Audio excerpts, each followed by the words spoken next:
House of a thousand doors Indian American എഴുത്തുകാരിയായ Meena Alexander എഴുതിയ കവിതയാണ് house of a thousand doors. Meena ഒരു diasporic എഴുത്തുകാരിയാണ്. സ്വന്തം നാട്ടിൽ നിന്നും മാറി താമസിക്കുന്നവരാണ് ഡയാസ്പോറിക് എഴുത്തുകാർ അഥവാ പ്രവാസി എഴുത്തുകാർ. ഇത്തരത്തിലുള്ള എഴുത്തുകാർ വിദേശ രാജ്യത്ത് താമസിക്കുന്നതിനാൽ സ്വന്തം നാട്ടിൽ നിലനിന്നിരുന്ന, തങ്ങൾ ശീലിച്ചിരുന്ന, കണ്ടുവളർന്ന ആചാരങ്ങളെക്കുറിച്ചും പാരമ്പര്യങ്ങളെക്കുറിച്ചും സംസ്കാരത്തെക്കുറിച്ചുമുള്ള നോവലുകൾ, ചെറുകഥകൾ, ലേഖനങ്ങൾ, ഓർമ്മക്കുറിപ്പുകൾ എന്നിവ എഴുതുന്നു.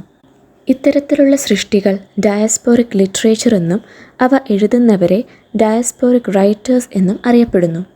ആഗ്രഹം, ഓർമ്മകൾ, പ്രവാസം പൊതുവെ മീനയുടെ കവിതകളിൽ കണ്ടുവരുന്ന മീനയുടെ പ്രിയപ്പെട്ട വിഷയങ്ങളാണിവ അഥവാ themes. 1988 house of a thousand doors എന്ന പേരിൽ മീനയുടെ കവിതകളും കഥകളും പ്രസിദ്ധീകരിച്ചു. ഇതേ സമാഹാരത്തിലാണ് house of a thousand doors എന്ന കവിതയും ഉൾപ്പെട്ടിട്ടുള്ളത്. ഈ കവിതയെ ഡ്രീം പോയം എന്നാണ് കവയത്രി സ്വയം വിശേഷിപ്പിക്കുന്നത്. തിരുവല്ലയിലുള്ള തൻ്റെ തറവാടിനെക്കുറിച്ചും തൻ്റെ 2 മുത്തശ്ശിമാരെക്കുറിച്ചുമുള്ള ഓർമ്മകൾ ഈ കവിതയിൽ മീന പറയുന്നു. ഇവ കൂടാതെ വ്യത്യസ്തമായ രീതിയിലും കവിത വ്യാഖ്യാനിക്കപ്പെടുന്നു. നമുക്കിനി കവിതയിലേക്ക് പോകാം. This house has 1,000 doors. The sills are cut in bronze, 3 feet high, to keep out snakes, toads, water rats that shimmer in the bald reeds at twilight as the sun burns down to the Kerala coast.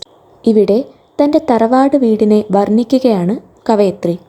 തൻ്റെ തറവാടിന് 1000 വാതിലുകളുണ്ടെന്നും പാമ്പ്, തവള, എലി എന്നിവ വീട്ടിലേക്ക് കയറുന്നത് തടയാൻ വേണ്ടി നടപ്പാതയിൽ നിന്നും 3 അടി ഉയരത്തിൽ വെങ്കലം അഥവാ ബ്രോൺസ് കൊണ്ട് നിർമ്മിച്ച കട്ടിളപ്പടി സ്ഥാപിച്ചിട്ടുണ്ടെന്നും കവയത്രി പറയുന്നു.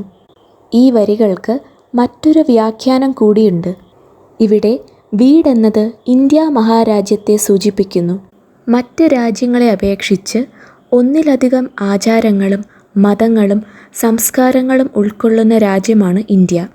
ഇന്ത്യയുടെ ആ പ്രത്യേകതയെ house of a thousand doors എന്ന വരിയിൽ കാണാം.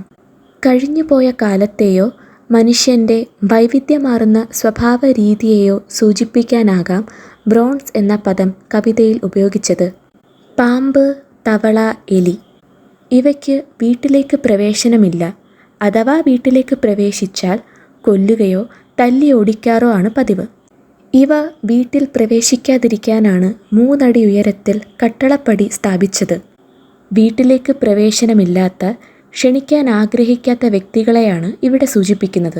ഇത്തരത്തിലുള്ള ശല്യക്കാർ വീട്ടിലേക്ക് പ്രവേശിക്കാതിരിക്കാൻ മുൻകരുതലുകൾ എടുക്കുന്ന വീട്ടുടമസ്ഥൻ്റെ ഉചിതമായ മനോഭാവത്തെയാണ് കട്ടിളപ്പടി സ്ഥാപിക്കുക എന്ന വരിയിലൂടെ ഉദ്ദേശിച്ചത്. കൂടാതെ നുഴഞ്ഞുകയറ്റക്കാരിൽ നിന്നും ഇന്ത്യയെ സംരക്ഷിക്കുന്ന, അതിർത്തിയിൽ കനത്ത സുരക്ഷ നൽകുന്ന പട്ടാളക്കാരെയും ഇവിടെ ഉദ്ദേശിക്കുന്നു. The roof is tilted in red, pitched with a silver lightning rod apro, set out from land's end, bound nowhere.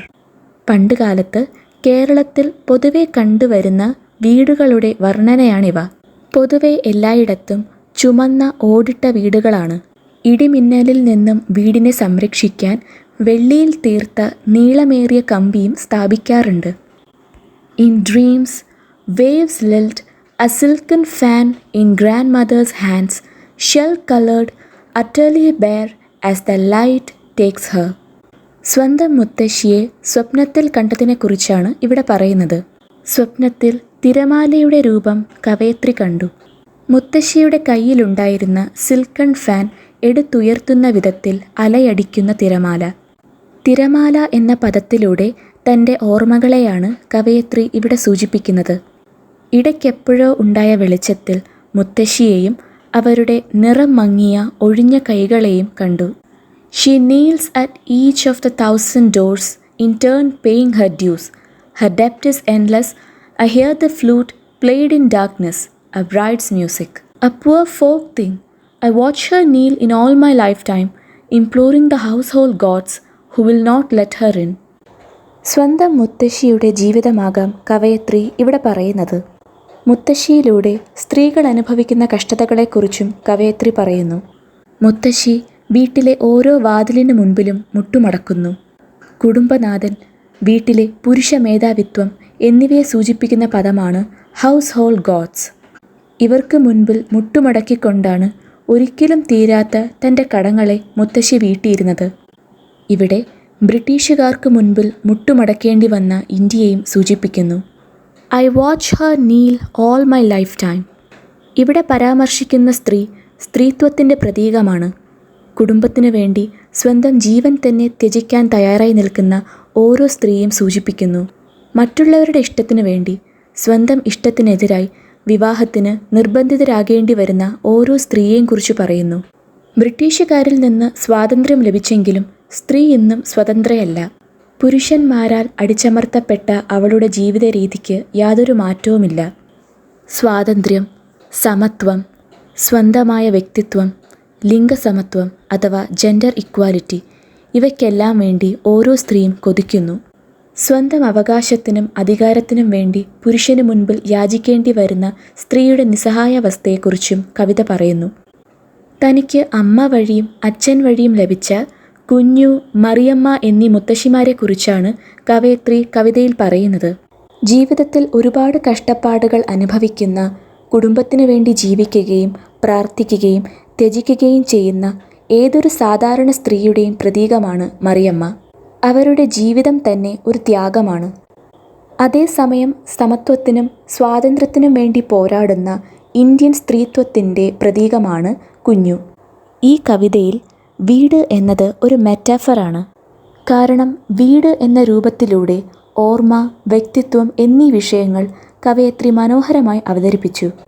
ഇതുകൂടാതെ തറവാട് വീടിൻ്റെ ഓർമ്മകളും സ്ത്രീകളുടെ അവസ്ഥയെക്കുറിച്ചുള്ള കവയത്രിയുടെ ആശങ്കയും കവിതയിൽ ഇടകലർന്ന രീതിയിൽ അവതരിപ്പിച്ചത് എടുത്തു പറയേണ്ട പ്രത്യേകതയാണ്. ഈ വീഡിയോയിലൂടെ ഞാൻ പറയാൻ ഉദ്ദേശിച്ച കവിതയുടെ വിശദീകരണം എല്ലാവർക്കും മനസ്സിലായി എന്ന് ഞാൻ വിശ്വസിക്കുന്നു. Thank you.